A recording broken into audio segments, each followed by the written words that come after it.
12월 23일 오늘의 말씀은 시편 111편입니다. 할렐루야! 내가 정직한 자들의 모임과 회중 가운데에서 전심으로 여호와께 감사하리로다. 여호와께서 행하시는 일들이 크시오니 이를 즐거워하는 자들이 다 기리는도다. 그의 행하시는 일이 존귀하고 의미하며 그의 의가 영원히 서 있도다. 그의 기적을 사람이 기억하게 하셨으니 여호와는 은혜로우시고 자비로우시도다. 여호와께서 자기를 경외하는 자들에게 양식을 주시며 그의 언약을 영원히 기억하시리로다. 그가 그들에게 문나라의 기업을 주사 그가 행하시는 일의 능력을 그들에게 알리셨도다. 그의 손이 하는 일은 진실과 정의이며 그의 법도는 다 확실하니 영원무궁토록 정하신 바요 진실과 정의로 행하신 바로다. 여호와께서 그의 백성을 속량하시며 그의 언약을 영원히 세우셨으니 그의 이름이 거룩하고 지존하시도다. 여호와를 경외함이 지혜의 근본이라. 그의 계명을 지키는 자는 다 훌륭한 지각을 가진 자이니 여호와를 찬양함이 영원히 계속되리로다. 아멘.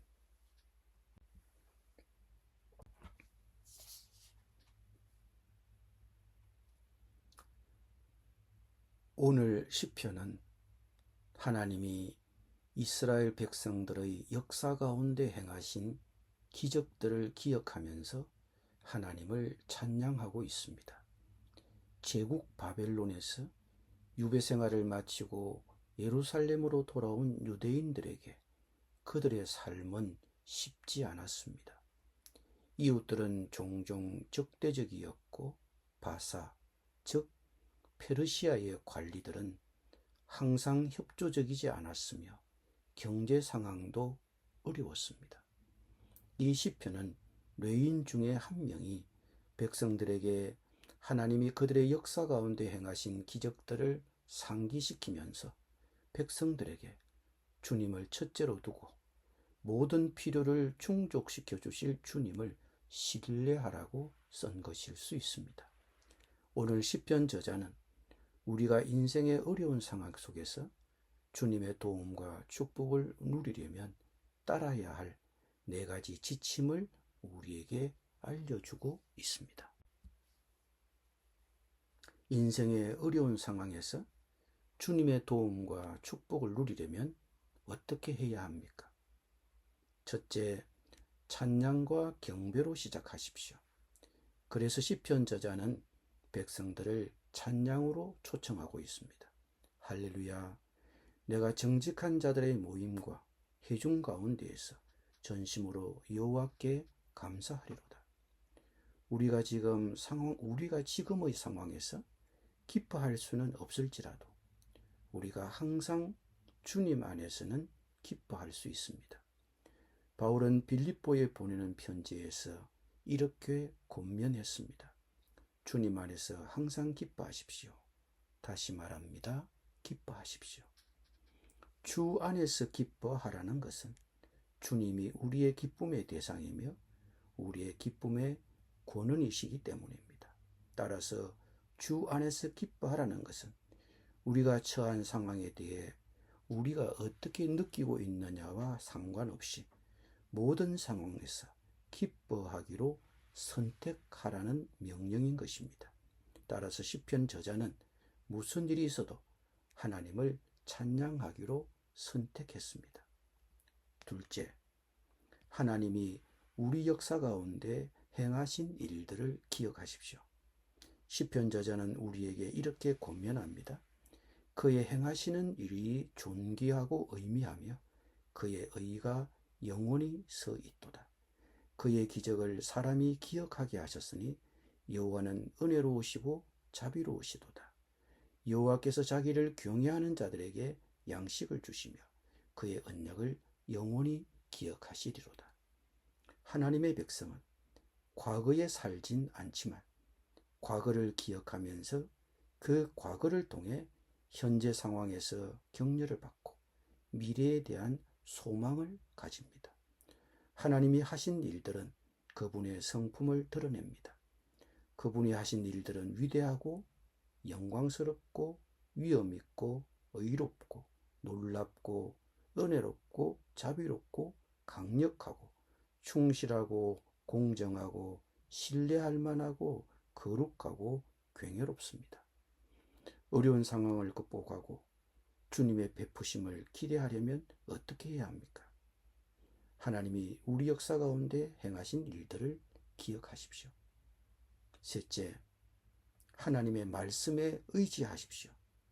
하나님은 그분의 백성에게 그분의 율법을 주셔서 그분의 축복을 영원히 누리게 하셨습니다. 그분의 손이 하시는 일은 진실과 정의이며 그분의 법도는 다 확실합니다. 그분의 약속, 그분의 법도는 확실합니다. 하나님의 말씀은 신뢰할 수 있고 우리는 그것에 의지할 수 있습니다. 넷째, 어려운 상황을 극복하고 주님의 베푸심을 기대하려면 어떻게 해야 합니까? 하나님의 뜻에 순종해야 합니다. 여호와를 경외함이 지혜의 근본이라. 그의 계명을 지키는 자는 다 훌륭한 지각을 가진 자라고 했습니다. 하나님을 경외하는 것, 그분을 두려워하는 것은 성경에서 자주 언급되는 주제입니다. 그것은 판사 앞에서 범죄자가 느끼는 두려움이 아니라 부모를 향한 자녀의 사랑과 긍의의 두려움입니다.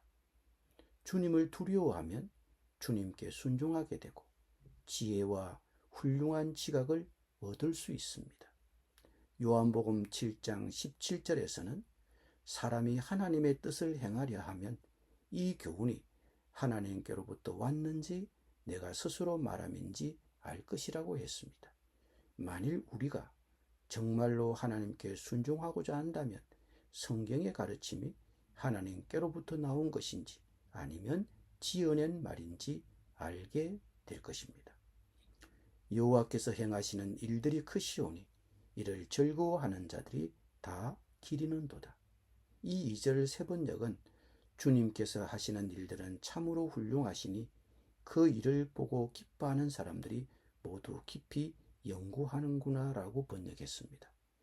여호와의 일은 크고 그것을 기뻐하는 모든 자는 그것을 연구합니다.